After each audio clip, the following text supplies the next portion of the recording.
really love promissory notes because of the passive nature of them, and also because you can have collateral without having to deal with the headache of the property most of the time.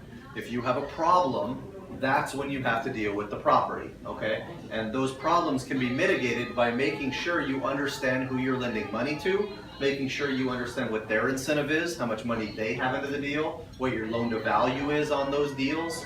But you know, a lot of times if you're going and buying a promissory note yourself and you're getting the monthly payments on a consistent basis, you're having to manage that, make sure you get your payments. You're having to go through and, you know, if there's ever any late payments, you're having to call that lender and say, hey, you know, you gonna give me my payment back? You know, if you had a foreclosure issue, you'd be the person that has to go through and say, hey, closing attorney or title attorney, let me go and file the file for a foreclosure on the property, and dealing with all of that headache after trying to collect as best you can. So, you know, on one standpoint, a promissory note can be timely if you have problems with it, but if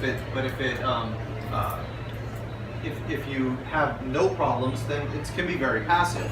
Now, there's investment companies like ours that are set up as servicers, and there's other servicers out there too. They can do a lot of these collection things for you.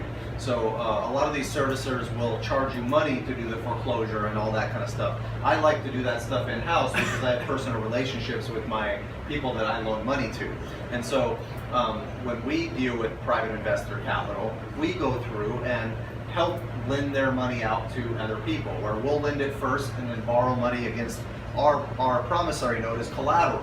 So then that way, it's more of a turnkey, done-for-you type investment where you're not having to deal with the end borrower. We're dealing with that. We're making a spread on what we're lending and what we borrow consistently from investors, and that's how we get paid. And we get paid for doing all that extra work involved with those processes and procedures, and make it much more of a turnkey investment.